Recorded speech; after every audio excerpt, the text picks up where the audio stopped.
오늘은 금년도 어버이 주일을 맞이해서 나를 낳아주시고 길러주신 나의 부모님을 깊이 생각해보는 은혜의 시간을 가지려 합니다.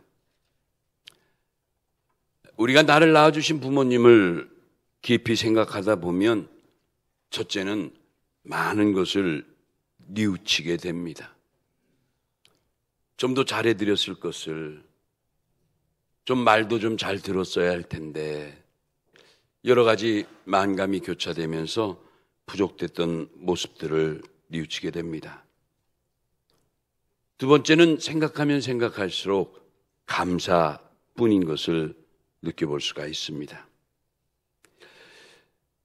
우리 신구약 성경의 내용을 보면 부모님에 대한 깊은 사랑을 느끼고 진정한 감사를 느낄 때 우리 인생도 행복해진다고 말씀을 해주십니다. 여러분, 의외로 신구약 성경에 보면 부모님을 사랑하고 부모님을 존중하라는 이러한 말씀들이 많이 나옵니다. 우리 예수님도 십자가에 못 박혀 돌아가실 때 그 절박한 순간에도 십자가 밑에서 눈물 짓고 아들 예수를 바라보는 그 마리아, 자기 육신의 어머니를 향해서 애정을 표하고 효행을 표합니다. 사랑하는 제자에게 그 어머니의 남은 생애를 온전히 맡기고 어머니를 위로해드리는 모습을 볼 수가 있습니다. 이렇게 바로 우리 기독교가 부모를 사랑하고 조상을 공경하는 이러한 교회 종교라는 것을 우리는 분명히 알 수가 있습니다.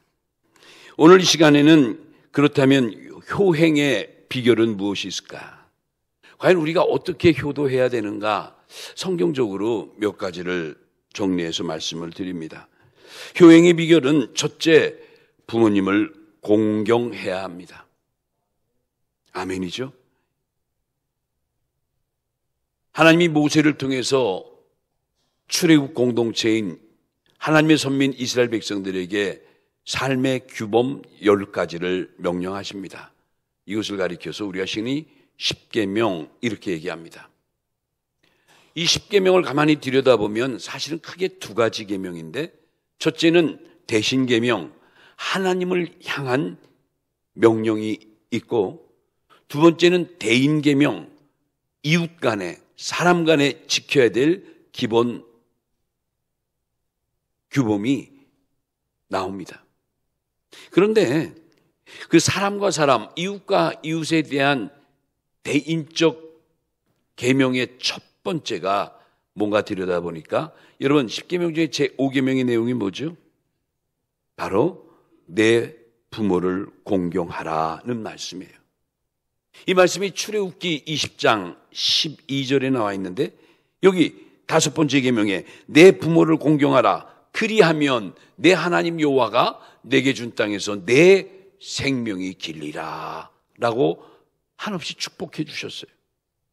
여기 아주 중요한 단어 우리 꼭 기억합시다.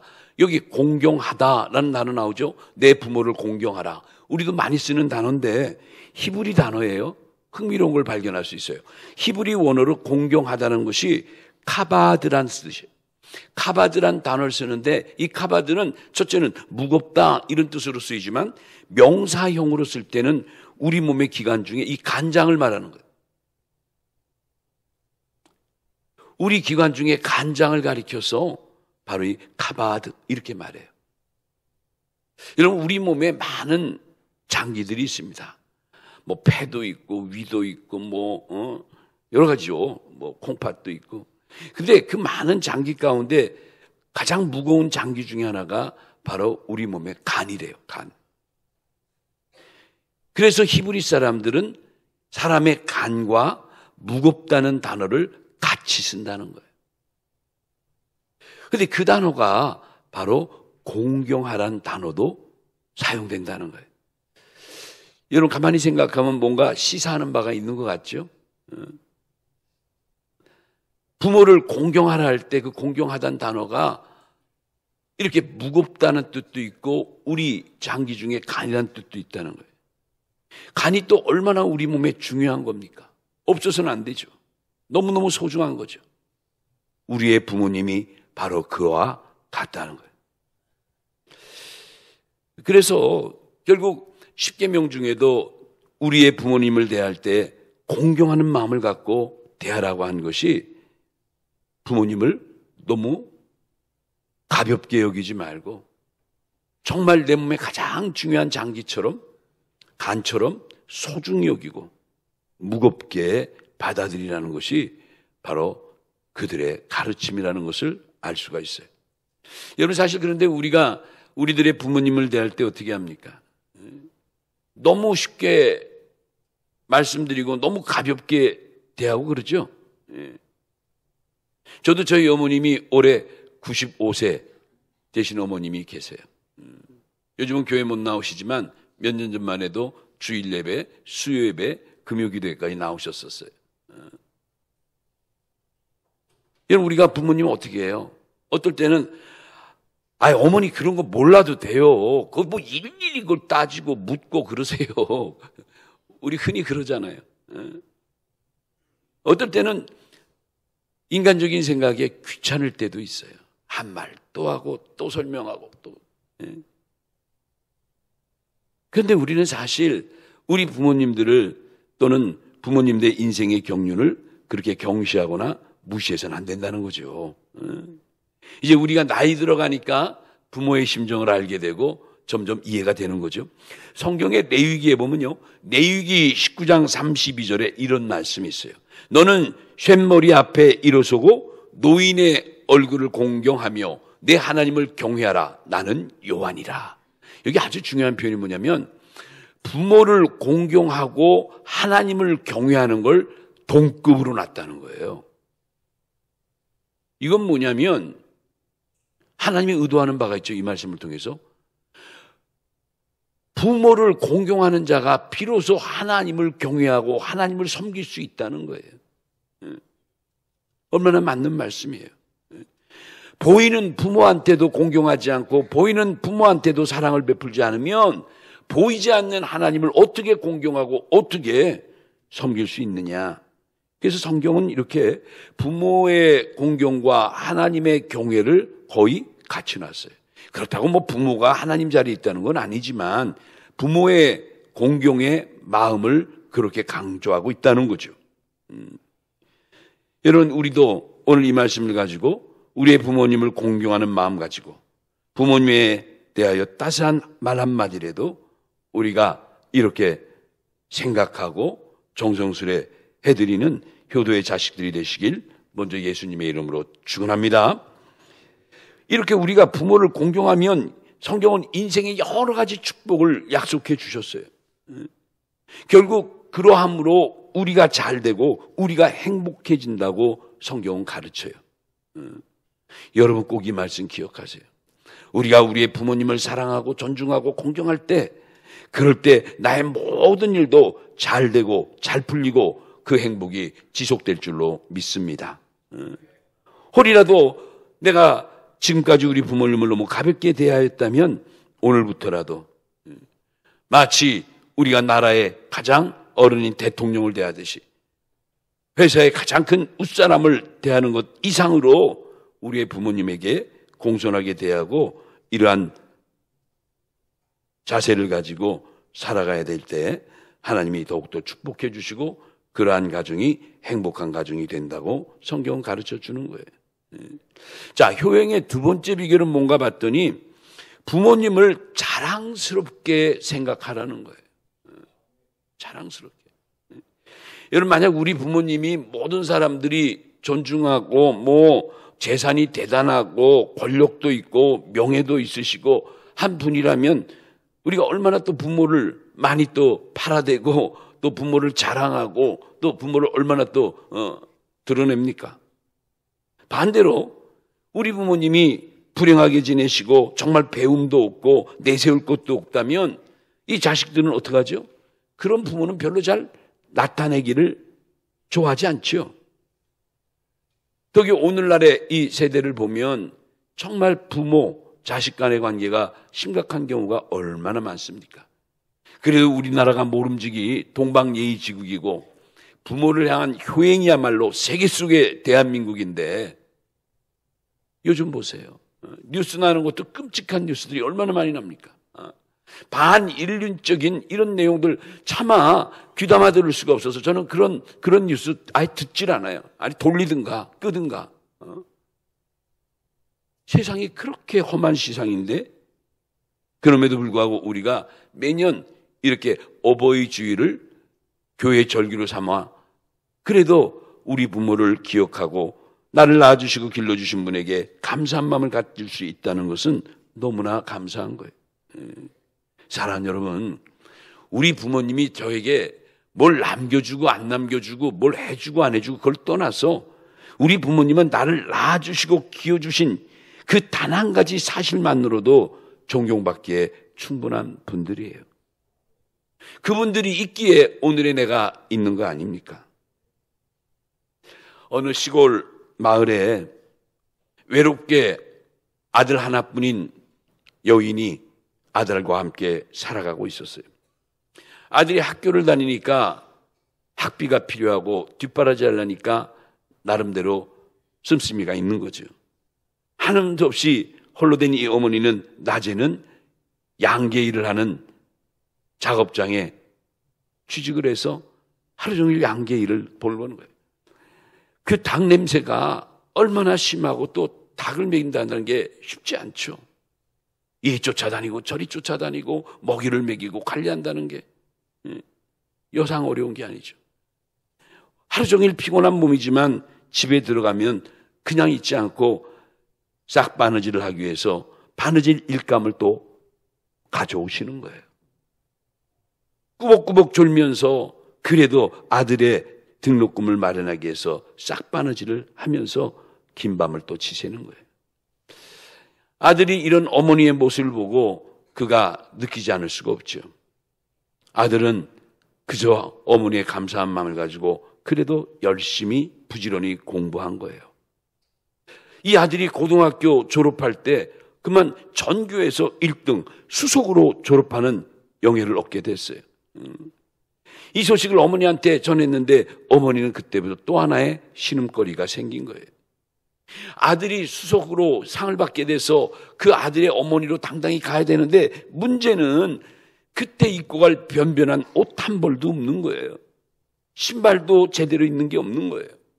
얼굴도 그렇고 온 얼굴이 햇빛에 그을리고 주름은 깊고 손은 거칠고 피부도 그렇고 도저히 당신의 꼴이 남 앞에 나타나기가 어려운 거예요. 고민하던 어머니가 졸업식을 앞두고 아들에게 그런 말합니다. 내가 어려운 가운데도 이렇게 수석으로 졸업한다니 너무너무 기쁘지만 내가 너의 졸업식장에는 갈 수가 없단다. 갑자기 이렇게 급한 일이 있어서 그렇게 이해하려구나 말씀했어요. 아들이 모를 리가 없지요. 어머니의 눈을 보고 어머니의 진심을 알아듣는 이 아들이 어머니의 치맛자락을 붙들면서 흐느낀 거예요. 어머니 그래도 내 졸업식장은 어머님이 꼭 오셔야 합니다. 어머님이 없는 이 졸업식은 나에게 아무런 의미도 없고 가치도 없습니다. 졸업식에 대통령이 하사하는 금메달을 내가 받지만 그 금메달도 어머니가 없다면 나에겐 아무런 의미도 없습니다. 마침내 졸업식 날이 된 거예요. 아들이 전교 학생을 대표해서 답사를 하고 드디어 졸업식장을 내려옵니다. 아무리 둘러봐도 어머니가 정말 없는 거예요. 그런데 느낌이 이상해서 둘러다 보니까 저 먼 밭이 기둥 곁에 남이 볼까 숨어서 남루한 옷차림으로 어머님이 자기를 보고 있는 것을 발견한 거예요. 쫓아 달려갑니다. 어머니 있는 그쪽으로 힘차게 달려갑니다.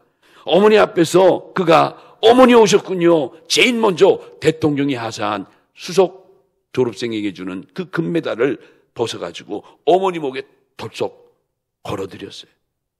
그리고 그 아들은 어머니를 보면서 이런 말합니다. 어머니, 이 메달은 어머니의 것입니다. 그러면서 흐느끼면서 어머니 감사하다고 어머니를 꼭 안아드린 거예요.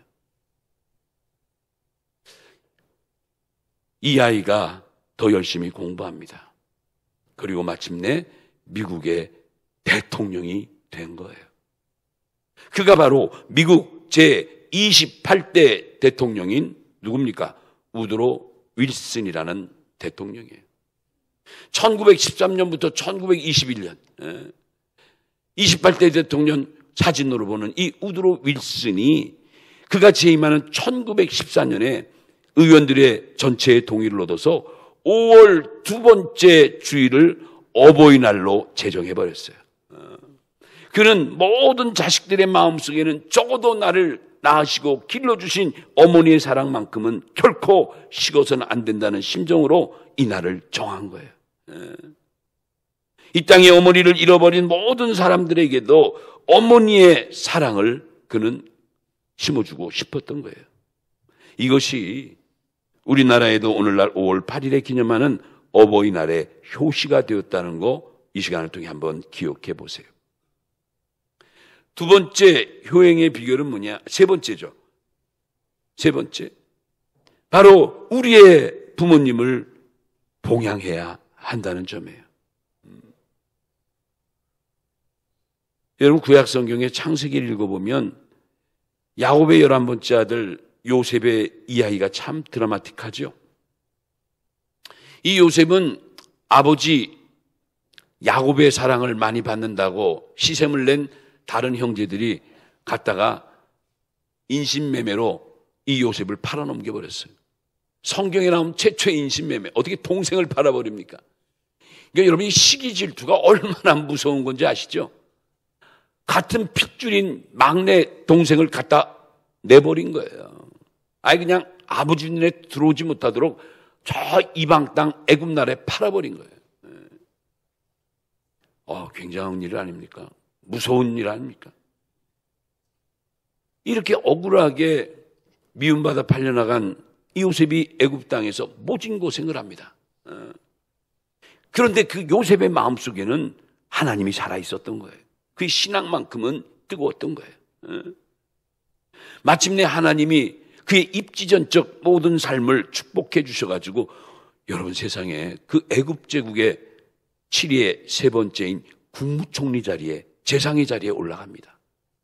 자, 이런 거 보면 참 대단하죠. 하나님이 역사하신 거예요. 그런데 이 거대한 애굽 제국의 재상으로 있을 때 그의 고향 이스라엘 땅에 있는 그 아버지와 남은 형제들은 너무너무 힘든 거예요. 왜? 그 당시 가나안 땅에는 흉년이 들어서 몇 년째 흉년이 들어서 농사가 안 되니까 온 백성들이 먹을 게 없는 거예요. 심각한 거예요. 듣자 하니 남쪽에 있는 애굽 나라에 가면 거기 물도 많고 먹을 것도 많고 쌀도 많고 정말 살기 좋다는 소식을 듣고 어떡하죠? 하는 수 없이 야곱이 그의 아들들을 데리고 애굽 나라로 이주하죠. 이주했어요. 그래서 우연치 않게 거기서 만난 것이 그 옛날 내다버리고 잊어버린 11번째 아들 요셉, 바로 그를 만나게 되는 극적인 장면이 나와요. 요셉은 알았죠. 아유, 우리 아버지시다, 우리 형제라는 걸 알았죠. 근데 그들은 설마 내 아들이, 설마 내 동생이 이 나라의 국무총리가 될 거라는 것은 아예 꿈도 생각 안 하고 있을 수도 없는 일이고 될 수도 없는 일이었죠. 여러분 그 창세기 45장을 읽으면요, 야 정말 그 진짜 한 편의 영화 같아요. 제가 영화 감독이라면 이런 거 각색하고 이런 거 해서 한번 영화하면 이거 괜찮은 질거리거든요. 아무도 몰랐는데 드디어 그 요셉과 그 가족들이 만나는 장면이 나오죠. 요셉이 참다 자기 자신을 안 밝히려고 했는데 목이 메어 그냥 터진 거예요. 울음이 터진 거예요. 그가 뭐라고 말해요, 아버지에게? 아버지요, 내가 요셉입니다. 당신의 아들입니다. 제가 11번째예요. 먼 옛날 나 잊어버리시죠? 눈물을 흘리면서 아버지에게 말씀하는. 이 창세기 45장 11절에 보면 이런 고백을 해요. 내가 이제 아버지를 뭐하리라? 봉양하리이다.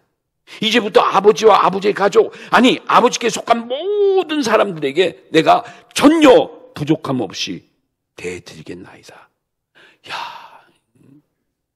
요셉은 정말 진정 어린 마음으로 그 아버지와 형제들을 위해서 그렇게 고백을 한 거예요. 여기도 내가 이제는 아버지를 봉양하리이다. 이 봉양하다는 단어가 여기 나오죠. 이 봉양하다는 단어가 히브리어의 쿨이란 단어예요. 그 뜻을 보니까 담고 있다, 감당하다, 포함하다 이런 뜻이에요. 의역으로 하면 책임지다 이런 뜻도 있다. 우리 한글 사전으로 봉양하다를 한번 찾아봤더니 부모를 잘 받들어 섬기는 일, 섬기다 이렇게 나와 있더라고요.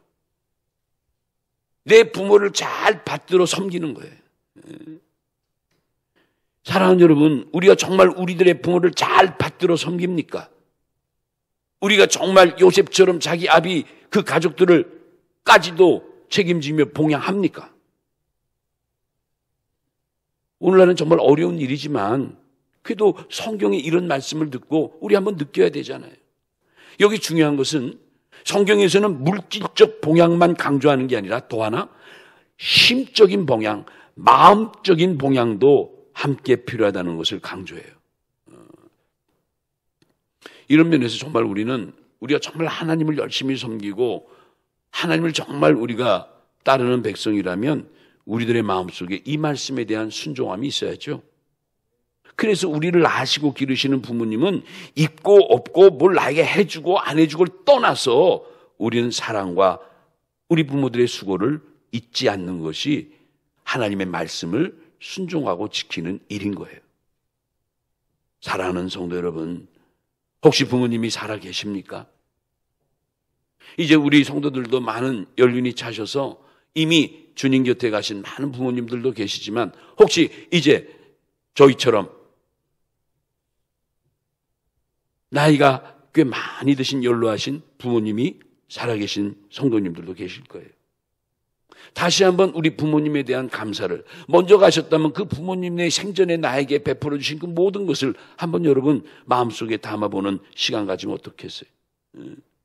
기도라도 하나님 앞에 감사하고 그런 부모님을 만난 것에 대해서 정말 하나님 앞에 머리 숙여 정말 감사한 마음을 가지고 살아계시다면 전화라도 드리고, 귀가 어두워서 잘 못 들으시면 할 수 있으면 자주 찾아뵙고, 그렇죠? 꼭 한마디 사랑합니다, 감사합니다를 말씀드린다면 얼마나 기쁠까 말이죠. 저의 경우를 얘기해서 좀 그렇지만 언젠가부터 저는 어머님하고 바로 우리 사택 바로 앞에 조그만 아파트에 기거하시는데 오다가도 시간이 나는 대로 잠시라도 찾아뵙습니다. 뵐 때 그냥 뵙고 나오는 것이 이제 너무 95세, 6세 되시니까 혹시 모르잖아요. 자식이랑 나 하나 여기 있는데 뵐 때마다 다른 것보다도 어머니 건강하세요? 잘 계세요? 내일 또 봬요? 이런 것보다 뭔가 어머니한테 축복이라도 해드리고 기도도 해드리는 게 또 목사고 아들이고 어떤 것보다도 그게 좋을 것 같아요. 맨날 밤마다 먹을 거 드리는 것도 한두 드리지. 또 어른들은 또 그렇게 많이 드실 수도 없고 드셔도 또 어렵고 그때부터 어떡하죠? 가서 인사하고 감사하다고 하고 어머니 머리 위에 이마 위에 제 오른손을 놓고 짧게나마 축복 기도를 해드려요. 아니 한마디도 안 하시고 눈만 빼꼼히 뜨신 분이 안수기도 하고 할 때마다 뭐 들리지 않는다고 하더니 내 목소리는 다 들리신대요. 아멘을 얼마나 크게 하는지. 예수님의 이름으로 어머니를 축복하고 기도합니다. 아멘! 그러면서 입을 밖에 엄지척을 탁 내는 거예요. 이야, 아이 뭐 먹을 거 갖다 드려도 별로 그렇게 엄지척도 없고 뭐 별로 그러더니 그냥 기도 한 번 했더니 그냥 팍. 그래서 이거구나. 이거구나. 다른 사람 목소리는 불러도 못 들리는데 아들 목소리, 기도하는 소리는 너무너무 잘 들린대요. 그것도 또 신기해.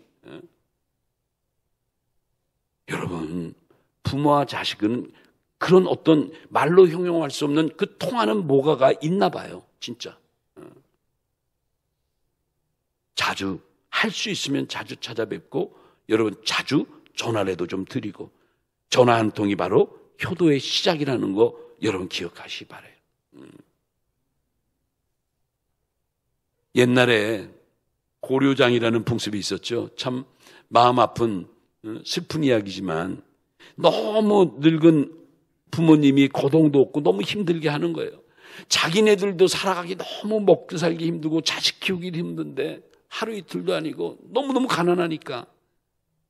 그래서 그렇게 너무 늙어 거동할 수 없는 부모님들을 아예 그냥 돌아올 수 없는 먼 곳에 가서 땅을 파서 그냥 묻어드리고 오는 거예요. 그게 고려장이에요. 어느 날 부모님을 고려장을 하려고 지게에 모셔가지고 머나먼 길을 떠난 아들이 차마 아버님을 땅에 묻기는 힘들고 먼 산속에 낙엽을 놓고 거기에 앉혀드리고 올기 위해서 그 길을 간 거예요. 지게를 지고 많이 가는데 이상하게 무슨 소리가 나. 아까부터요. 떠날 때부터 뭘 부지러지고 떨어지는 소리가 나는데 뭐 그런가 보다 하고 그냥 간 거죠. 알고 보니까, 도착하고 보니까 그 깊은 산 속에서 자기를 버리고 돌아가는 아들이 혹시나 길을 잃어버려 집을 잘못 찾아가고 고생할까 봐 그 아들을 위해서 아버지는 스쳐가는 가지를 꺾어가지고 길에 던지면서 돌아갈 아들의 길을 표시해 두었다는 거예요. 여러분, 부모의 마음과 자식의 마음이 이렇게 다른 거예요. 여러분, 우리 부모님들이 정말 너 참 나한테 효도 잘한다 제일 기뻐하시는 게 뭘까요? 먹을 거 많이 준비해드리고 뭐 선물해드리고 그런 것도 물론 좋지만 제일 중요한 건 우리가 잘 되는 거, 우리가 건강하고 행복하고 잘 되고 모든 소식이 좋은 소식만 들리는 것은 부모님이 제일 바라는 효도예요. 그거 아셔야 돼요. 우리도 이제 자식들 키워보잖아요. 애들이 뭐 어머니 날 만났다고 뭐 요즘 뭐 카톡으로 뭐 띵동 해가지고 무슨 사랑해요 뭐 이런 거 하고 뭐 돈으로 물론 고맙죠. 고맙죠. 근데 그것보다도 늘 들려오는 소식이 행복하고 잘 되는 소식 들으면 그거 안 줘도 돼. 안 받아도. 여러분 안 그래요? 부모에게 제일 기쁜 소식은 자식이 뭐 돈 많이 벌고 물론 그것도 있겠지만 그래도 무탈하게 지 앞벌이 지 사람 노릇 해가면서 근근이라도 그래도 살아가는 그 모습이 부모한테 너무너무 기쁜 거예요. 그게 가장 큰 효도라는 걸 우리가 기억해야 돼요. 사랑하는 여러분, 저 이제 말씀을 마칠게요. 우리에게는 이렇게 육신의 부모, 나를 낳아주시고 길러주신 부모도 있지만 또 한편 나의 영적인 부모도 있다는 것도 이 어버이주일에 꼭 기억해야 돼요. 그러면 우리 보이지 않는 영적인 부모는 누구냐? 물을 수 있죠. 이 장로교를 창시했던 존 칼빈이 이런 얘기를 합니다. 우리 믿는 성도들에게는 영적인 아버지와 영적인 어머니가 있다는 거예요. 누구냐? 영적인 아버지는 나를 창조하시고 오늘까지 이끌어주신 살아계신 하나님 아버지를 말씀하는 것이고, 내 영적인 어머니를 나를 오늘까지 은혜의 세계로 이끌고 오고 있는 내가 섬기는 교회가 바로 나의 영적인 어머니라고 그는 그렇게 말씀을 했어요. 그래서 진정한 성도라면, 진정한 하나님의 백성이라면 하나님 말씀에 순종해서 내 육신의 부모님도 봉양하고 존경하고 공경해야 되지만 더불어 내 영적인 부모인 하나님 아버지를 잊지 말고 영적인 어머니인 하나님의 교회, 이 섬기는 교회에 대해서도 우리가 그 고마움과 사랑을 늘 표하고 간직하고 살아야 된다. 여러분, 우리 그렇게 하십니까? 보이는 부모님도 그렇지만 보이지 않는 내 영적인 하나님 아버지와 주님의 몸된 교회를 내가 그토록 정말 공경하듯이 윗사람 회사의 사장님 모시듯이 대통령 모시듯이 우리가 그렇게 합니까? 응? 그렇게 해야 된다는 거예요. 이제 말씀 마치면서 이렇게 우리 기독교는 정말 진정한 효행의 종교, 효도의 종교라는 것을 다시 한번 알 수가 있어요. 저는 마지막으로 에베소서 6장 1절로 3절로 우리 온 성도들이 오늘 어버이 주일날 다 같이 한번 읽고 이제 말씀을 마치려고 합니다. 자, 에베소서 6장 1절로 3절 우리가 다 같이 화면 보시면서 저와 함께 같이 읽어봅니다. 시작. 자녀들아, 주 안에서 너희 부모에게 순종하라. 이것이 옳으니라. 내 아버지와 어머니를 공경하라. 이것은 약속이 있는 첫 계명이니 이로써 내가 잘 되고 땅에서 뭐하리라?